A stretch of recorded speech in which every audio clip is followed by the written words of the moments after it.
Hello everyone. आज हम structure of the atom के रिमेनिंग क्वेश्चंस करेंगे क्वेश्चन नंबर 8 से। और अगर मेरी वीडियोस आपको पसंद आती हैं तो लाइक और सब्सक्राइब जरूर करें। तो क्वेश्चन नंबर 8 है, explain with the examples atomic number, mass number, isotopes, isobars, give any two use of isotopes. कि इसमें हमने एटॉमिक नंबर को एक्सप्लेन करना है, मास नंबर को, आइसोटॉप्स को, आइसोबार्स को और टू यूज बताने आइसोटॉप्स के। तो सबसे पहले एटॉमिक नंबर। एटॉमिक नंबर क्या होता है? Number of protons in nucleus. कि जितने न्यूक्लियस में प्रोटॉन्स होती हैं वो इस एलिमेंट का एटॉमिक नंबर होता है। It is denoted by Z और इसको जेड से डिनोट करती है। Atomic number is equal to number of electron is equal to number of proton. जितना किसी एलिमेंट का एटॉमिक नंबर होगा उतने ही उसमें इलेक्ट्रॉन होंगे और उतने ही उसमें प्रोटॉन होंगे। हम इसको ऐसे भी लिख सकते हैं, Z is equal to E electron, ऊपर चार्ज लिखना है, यूनिट चार्ज होता है इलेक्ट्रॉन के ऊपर, is equal to proton, proton के ऊपर यूनिट चार्ज लिखना है। नेक्स्ट है मास नंबर। मास नंबर क्या है? It is sum of the total number of protons and neutrons. की न्यूक्लियस के अंदर कितने प्रोटॉन और न्यूट्रॉन है वो इस एलिमेंट का मास नंबर है। और इसको ए से डिनोट करते हैं, A is equal to number of proton plus number of neutron. तो इसको ऐसे भी लिख सकते हैं, पी प्लस एन। जो एन है इसके ऊपर कोई साइन नहीं आना क्योंकि चार्ज नहीं होता इसके ऊपर। आइसोटॉप्स। आइसोटॉप्स क्या है? कि atoms of same element having the same atomic number but different mass number. कि वो एक ही एलिमेंट के एटम्स होते हैं और जिनका एटॉमिक नंबर सेम हो और लेकिन मास नंबर उनका अलग हो। एग्जांपल्स में इसके जैसे हाइड्रोजन है, इसके 3 आइसोटॉप्स है, प्रोटियम, ड्यूटेरियम एंड ट्रिटियम। तो इसको प्रोटियम को जो है H11 लिखते हैं, ये एटॉमिक नंबर है, ये मास नंबर है। ड्यूटेरियम में 1,2 एंड ट्रिटियम में 1,3। ये नेक्स्ट है कार्बन। कार्बन में क्या है? C612 and C614। क्लोरीन में क्लोरीन 1735 एंड क्लोरीन 1737, 2 इसकी आइसोटॉप्स होती हैं। नेक्स्ट है आइसोबार्स। आइसोबार्स क्या है? कि एटम्स ऑफ डिफरेंट एलिमेंट्स। की इसमें जो डिफरेंट एलिमेंट्स के एटम होते हैं और उनका एटॉमिक नंबर जो है वो डिफरेंट होता है लेकिन मास नंबर सेम होता है। तो इसमें एग्जांपल्स है कैल्शियम एंड आर्गन। तो कैल्शियम में देखो 20 है और आर्गन का 18 है। एटॉमिक नंबर इनके अलग है लेकिन मास नंबर इनके सेम है। तो ऐसे एटम्स को जो है आइसोबार्स बोलती हैं। नेक्स्ट है यूजेस ऑफ आइसोटॉप्स। आइसोटॉप्स में क्या है? जो यूरेनियम का आइसोटॉप है वो न्यूक्लियर रिएक्टर में यूज होता है। न्यूक्लियर रिएक्टर जो है ये इलेक्ट्रिसिटी बनाने के काम आता है। जो आइसोटॉप ऑफ कोबाल्ट है ये कैंसर के ट्रीटमेंट में काम आता है और जो आयोडीन का आइसोटॉप है ये ग्वाइटर की ट्रीटमेंट में काम आता है। Sodium positive has completely filled के एंड एल शेल एक्सप्लेन। कि जो सोडियम पॉजिटिव है, देखो पॉजिटिव साइन कब लगता है? जब कोई एलिमेंट इलेक्ट्रॉन दे, और अगर कोई कुछ नहीं लिखा तो इसका मतलब 1 इलेक्ट्रॉन उसने दिया है। तो इसमें हम इसके लिए क्या करेंगे? हम सबसे पहले atomic number of sodium, sodium का जो एटॉमिक नंबर है वो जो है 11 होता है। ठीक है, इसकी इलेक्ट्रॉनिक कन्फिग्रेशन क्या होगी? 2 फिर 8 फिर एल। के में 2 आती हैं और एल में 8 आती हैं और एम में आगे फिर 8 आती हैं। पर यहाँ पे 11 है तो 2 इसमें आगे, 2 एंड 8 10, 10 एंड 1 11। अब इसमें उसने एन ने पॉजिटिव लिखा है, इसका मतलब इसने 1 इलेक्ट्रॉन दिया है। तो sodium 1 electron, it will form Na positive, sodium ion बन जाएगा। तो इसमें आंसर कैसे लिखेंगे? Sodium atom loses 1 electron. कि इसने 1 एटम जो 1 इलेक्ट्रॉन लूज किया है स्टेबल कन्फिग्रेशन के लिए, and after losing 1 electron it become sodium ion, और उसके बाद वो सोडियम आयन में कन्वर्ट हो जाता है। So sodium positive has completely filled के एंड एल शेल। इसलिए जो सोडियम पॉजिटिव आयन है इसका कंप्लीटली जो के एंड एल शेल जो है वो कंप्लीटली फिल्ड होता है। जैसे यहाँ पे 2 एंड 8 है, 1 इलेक्ट्रॉन ये दे देगा तो ये दोनों शेल जो है ये के एंड एल कंप्लीटली फिल्ड रहेंगे। नेक्स्ट है if bromine atom it is available in the form of से 2 आइसोटॉप्स। की जो ब्रोमीन एटम है ये 2 आइसोटॉप्स की फॉर्म में जो है वो अवेलेबल है। जो ब्रोमीन 3579 है उसकी परसेंटेज 49.7% है और जो ब्रोमीन 3581 है इसकी परसेंटेज 50.3% है। कैलकुलेट द एवरेज एटॉमिक मास, और हमने एवरेज एटॉमिक मास निकालना है ब्रोमीन का। तो एवरेज एटॉमिक मास निकालने के लिए क्या है, दोनों के एटॉमिक मासेस को प्लस करना होता है। तो यहां पे क्या आएगा, average atomic mass is equal to 49.7% of 79 plus 50% of 81। तो इसमें फिर आगे हम कैसे सॉल्व करेंगे, 49.7, तो परसेंटेज के लिए नीचे क्या आ जाएगा 100, यहां से डेसिमल हटाएंगे तो नीचे क्या आ जाएगा 10, ऑफ के लिए हम क्या लगा देंगे मल्टीप्लाई, तो यहां पे आ जाएगा 79 प्लस 50.3, तो इसमें परसेंटेज के लिए 100, डेसिमल को हटाएंगे तो 10 आ जाएगा, और ऑफ के लिए इंटू आ जाएगा 81। अब इसको हमने क्या कर लेना है, सॉल्व कर लेना है। तो जब हम इसको सॉल्व करेंगे 497 को 79 से मल्टीप्लाई करना है, तो इसमें क्या आएगा 3744 इंटू यहां पे 9743, तो यहां पे 3629 एंड 3। अब इन दोनों को मल्टीप्लाई करेंगे तो 503 81 से मल्टीप्लाई करना है, 30524, तो यहां पे 2 और यहां 40। अब इनको 34740, तो अब इनको यहां पे लिख लेंगे 3263 ओवर, यहां पे नीचे आ जाएगा 1000 प्लस 40743 ओवर 1000। इन दोनों का एलसीएम ले लेना, ठीक है, प्लस कर देना इनको, 2 प्लस 40743, तो इसमें आ जाएगा 80006 ओवर 1000, तो 3 को छोड़ के यहाँ पे डेसिमल लगा देना, 80.006 यू आंसर आ जाएगा। The average atomic mass of sample of an element X is 16.2 U. What are the percentages of isotopes and X816 and X818 in a sample?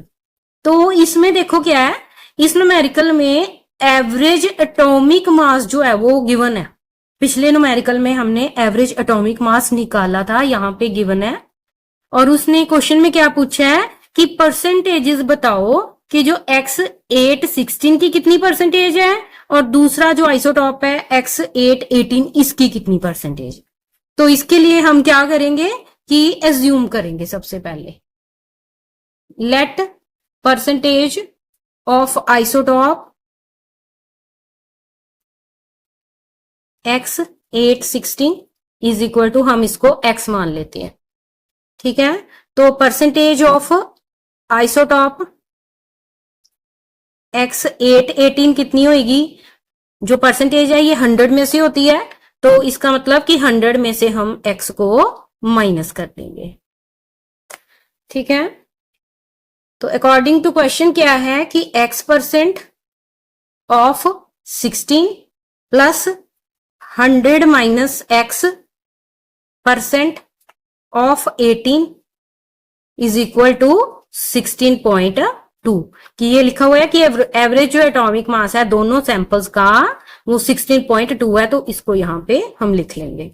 अब इसको सॉल्व करेंगे, यहां पे परसेंटेज है तो x के नीचे क्या आ जाएगा 100, परसेंटेज को हटा के ऑफ के लिए into 16 plus 100 minus x, percentage को हटाएंगे तो नीचे क्या आ जाएगा 100, ऑफ के लिए इंटू 18, ठीक है, तो इज इक्वल टू 16.2। अब क्या आ जाएगा अगले स्टेप में 16x ओवर 100 प्लस, अब इसको मल्टीप्लाई कर लेंगे 1800 minus 18x over 100 is equal to 16.2। अब इसमें क्या है, इन दोनों का एलसीएम ले लेंगे 100, तो यहां पे आ गया 16x plus 1800 minus 18x is equal to 16.2। अब क्या है, इसको क्रिस क्रॉस कर देंगे, ठीक है। जहां पे कुछ नहीं होगा नीचे 1 है इसका मतलब, तो इसमें अब इसको सॉल्व कर लेंगे। यहां पे -18 है, यहां पे +16 है, तो यहां पे क्या आ जाएगा -2x प्लस 1800, ठीक है, इज इक्वल टू 16.2। अब यहां पे क्रिस क्रॉस करेंगे तो 100 इधर आ जाएगा इंटू 100, ठीक है। इसको सॉल्व करेंगे, डेसिमल को हटाएंगे तो 10 आ जाएगा नीचे। अब इसको सॉल्व कर लो, 1 0 से ये 0 कट गया। अब क्या आ गया -2x plus 1800 is equal to, multiply कर लो इसको, ठीक है। तो इसमें फिर आंसर क्या आएगा, 2x इज इक्वल टू, अब इसको उधर कर लो 16 माइनस 1800। अब इसमें से छोटी में से बड़ी माइनस होनी है, तो यहां पे साइन क्या आ जाएगा, माइनस का, तो यहां पे आ जाएगा 180, यहां पे आ जाएगा -2x, माइनस से माइनस कट हो गया, तो x कितना आ गया 180/2, ये आ गया 90। इसका मतलब जो x की परसेंटेज है, जो x 816 है, वो कितना है, वो 90% आ गया। अब हमने दूसरा निकालना है, x 8 यहां पे 18, ये कितना होगा 100 माइनस x करेंगे, तो 100 में से x की वैल्यू हमने निकाल ली है, ये 90 आ गया, तो ये आ गया 10%। If z is equal to 3, what would be the valency of element? Also name the element. z क्या होता है, एटॉमिक नंबर, इसका मतलब यहां पे गिवन क्या है, एटॉमिक नंबर गिवन है 3 है, ठीक है। और हमने बताना क्या है, वैलेंसी। वैलेंसी के लिए हमें क्या चाहिए, वैलेंस इलेक्ट्रॉन्स चाहिए, और वैलेंस इलेक्ट्रॉन्स अगर हम तभी हमें पता लगेंगे अगर हम उसकी इलेक्ट्रॉनिक कॉन्फ़िगरेशन लिखेंगे। तो इलेक्ट्रॉनिक कॉन्फ़िगरेशन क्या आ जाएगी इसकी, 2 and 1, ठीक है। अब जो एक इलेक्ट्रॉन जो के शेल होता है, इसमें कितने इलेक्ट्रॉन आते हैं, 2, दूसरे में आते 8, ठीक है, पर यहां पे 1 है, इसको 7 इलेक्ट्रॉन्स की जरूरत है, ठीक है। तो 7 इलेक्ट्रॉन्स लेने इसके लिए मुश्किल है, तो या फिर ये स्टेबल होने के लिए क्या कर सकता है कि एक इलेक्ट्रॉन किसी को दे दे, तो फिर इसका जो शेल है वो जो स्टेबल हो जाएगा, ठीक है। तो ये क्या करेगा, इसके लिए 1 इलेक्ट्रॉन देना आसान है दूसरे को, तो ये क्या करेगा, एक इलेक्ट्रॉन दे देगा, और जो इलेक्ट्रॉन देता है उसकी वैलेंसी क्या आती है, पॉजिटिव, ठीक है। तो यहां पे फिर इसकी वैलेंसी क्या आ जाएगी, +1, ठीक है, क्योंकि इसने एक इलेक्ट्रॉन देना है स्टेबल होने के लिए। तो और उसने क्वेश्चन क्या पूछा है, ऑल्सो नेम द एलिमेंट, कि कौन सा एलिमेंट है ये। यहाँ पे एटॉमिक नंबर कितना है, 3, जो एटॉमिक नंबर 3 वाला एलिमेंट क्या होता है, लिथियम, तो यहां पे हम क्या लिख देंगे, lithium.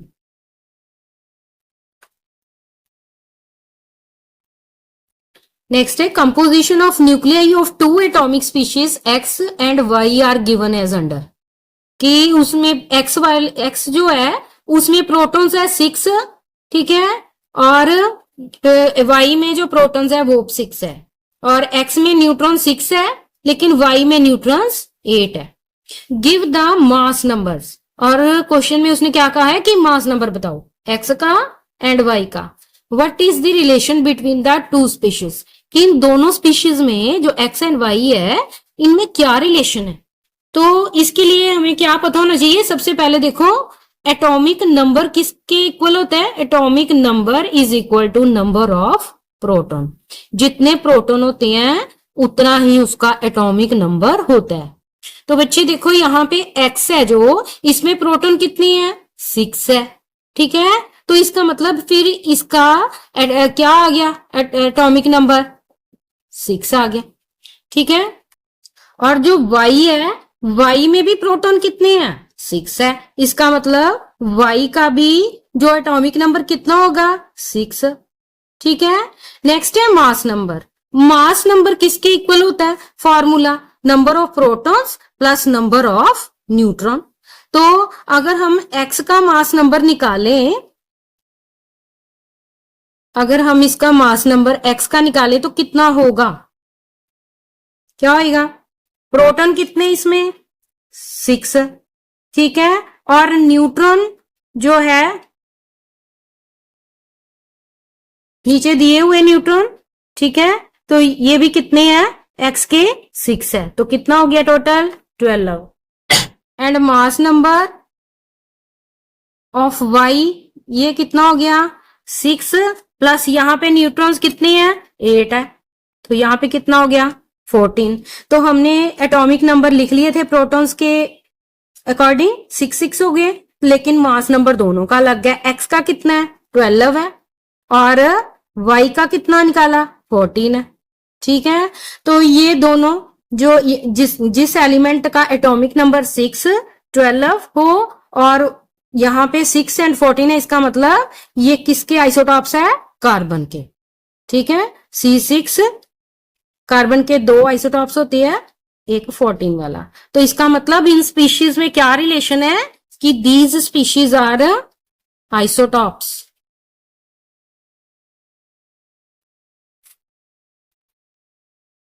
Isotopes of carbon.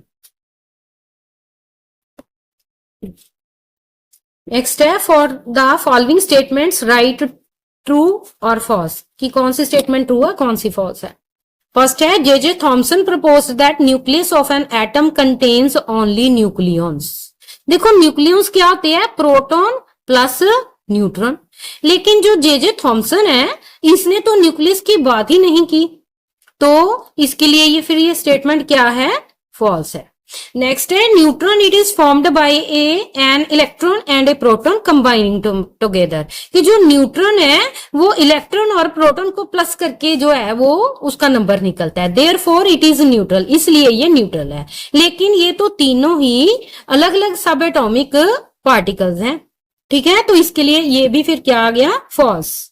Next है mass of the electron is about 1/2000 times that of the proton, कि जो इलेक्ट्रॉन का मास है वो प्रोटॉन का 1/2000 टाइम्स है। तो ये बिल्कुल राइट है, ट्रू आना है यहाँ पे। नेक्स्ट है isotope of iodine it is used for making tincture iodine, कि जो आयोडीन का आइसोटॉप है वो टिंचर आयोडीन बनाने के काम आता है। तो इसमें क्या आना है? ये फॉल्स है, क्योंकि जो आयोडीन का आइसोटॉप है वो गॉइटर की ट्रीटमेंट में यूज होता है। तो ये भी फॉल्स आएगा। Rutherford's alpha particle scattering experiment was responsible for the discovery of, जो Rutherford alpha particle scattering experiment उसने किया था वो किसकी डिस्कवरी उससे हुई थी? तो रदरफोर्ड एक्सपेरिमेंट में क्या था उसने किया कि गोल्ड के या ऐसे एटम्स के थ्रू उसने अल्फा पार्टिकल्स को जो है वो पास करवाया था।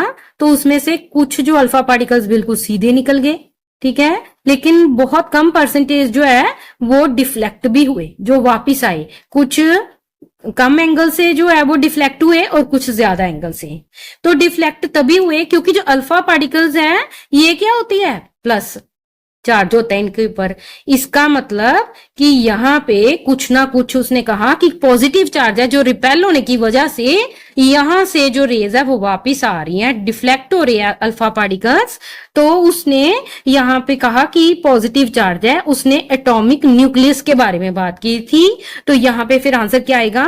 ए ऑप्शन आएगी, atomic nucleus. Isotopes of an element have, कि जो आइसोटॉप्स है एलिमेंट के उनके क्या सेम फिजिकल प्रॉपर्टीज होती है, कि डिफरेंट केमिकल प्रॉपर्टीज होती हैं, कि डिफरेंट नंबर ऑफ न्यूट्रॉन्स होते हैं, कि डिफरेंट एटॉमिक नंबर्स होते हैं। देखो जो आइसोटॉप होते हैं ना उनमें क्या होता है कि एटॉमिक नंबर सेम होते हैं। जैसे कार्बन की आप एग्जांपल ले लो तो एटॉमिक नंबर सेम होते हैं। कार्बन के 2 आइसोटॉप है 14, C6 12 एंड C6 14। तो इसमें न्यूट्रॉन्स का नंबर कैसे निकालते हैं? मास नंबर में से एटॉमिक नंबर को माइनस करके। तो अगर हम फर्स्ट आइसोटॉप के निकालेंगे तो 12 माइनस 6, इसमें 6 न्यूट्रॉन आएंगे। अगर इसमें से निकालेंगे तो 14 माइनस 6 8 इलेक्ट्रॉन आएंगे। तो इसका मतलब जो आइसोटॉप्स होते हैं इनमें न्यूट्रॉन्स का नंबर डिफरेंट होता है। तो ये राइट ऑप्शन आएगी C. Number of valence electrons in chloride ion. ठीक है, वैलेंस इलेक्ट्रॉन्स क्या होती है? आउटर मोस्ट शेल में जितने इलेक्ट्रॉन हो। ठीक है, और यहां पे माइनस है, इसका मतलब एक इलेक्ट्रॉन इसने लिया है। जब वो कोई भी एलिमेंट एक एटम जो है वो एक इलेक्ट्रॉन लेता है ना तो उसके ऊपर माइनस चार्ज आता है। तो क्लोरीन का जो एटॉमिक नंबर है वो कितना होता है? 17। तो यहां पे क्या आ जाना है? 2 8 एंड 7। ये इसका आ गया इलेक्ट्रॉनिक कॉन्फ़िगरेशन। 2 and 8 10, 10 and 7 17। ये क्लोरीन की इलेक्ट्रॉनिक कॉन्फ़िगरेशन है। पर उसने किसकी कहा है? क्लोराइड आयन की। यानी कि एक इलेक्ट्रॉन क्या ज्यादा, यहां पे एक इलेक्ट्रॉन और आएगा। इसका मतलब तो यहां पे क्या आएगा? 2 8 8। ये किसकी इलेक्ट्रॉनिक कॉन्फ़िगरेशन है? क्लोराइड आयन की।